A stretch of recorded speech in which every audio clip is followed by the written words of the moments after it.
Welcome to FireFlink. In this video, we'll learn how the centralized repository in FireFlink helps in maintaining reusable resources, both web elements and step groups, making your automation process more organized, consistent, and efficient. Let's begin with the web elements repository. In FireFlink, building a repository is made simple with the help of the Finder tool. Open the Finder tool to access a unified browser interface.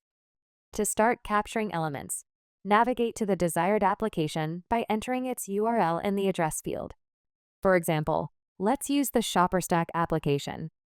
Once the page has loaded, click on the Start Capturing Web Element button.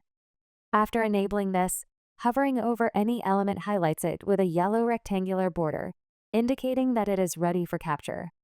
To capture an element, simply click on it.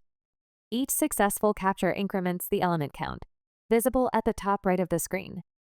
Continue selecting all necessary elements, and once done, click on Stop Capturing to finish the process.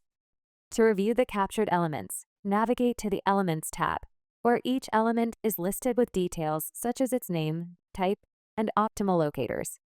FireFlink automatically generates multiple locator strategies, ensuring better reliability. If one fails, the others provide fallback support for identifying the element. Now, it's time to move these elements into the appropriate project. First, select the license, then choose the project, and finally assign the elements to the desired page. It's important to note that creating the page structure is a prerequisite before building an element repository. FireFlink follows the containers and resources model, where pages act as containers and elements are resources. Without a defined container, resources cannot be stored, so the Move button remains disabled until pages are assigned to all captured elements. Click on the Choose Page or Screen button to view the page structure created in the repo section. Select the appropriate page for each element to enable the Move operation. Once assigned, click Move to transfer the captured elements to the selected project and pages in the repository. To verify, return to the repo section, where all recently captured elements are listed under the selected page.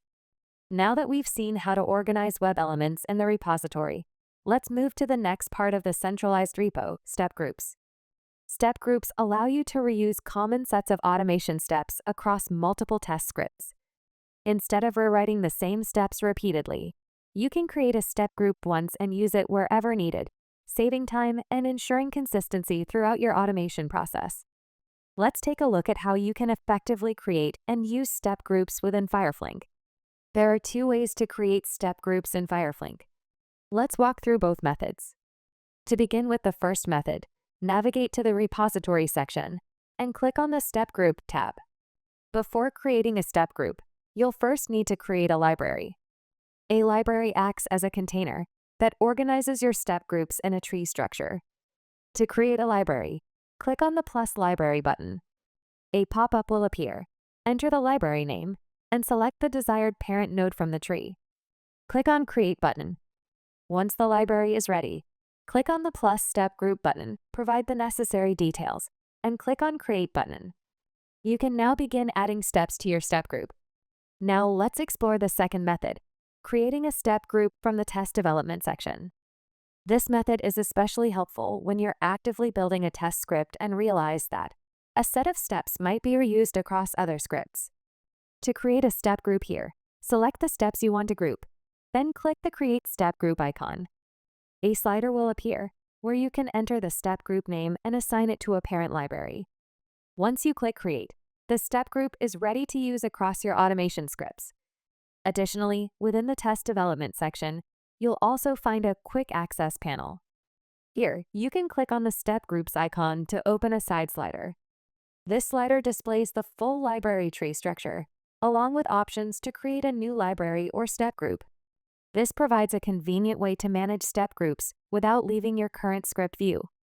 To use a step group, navigate to the desired script and add it as a step, similar to how you would add an NLP command.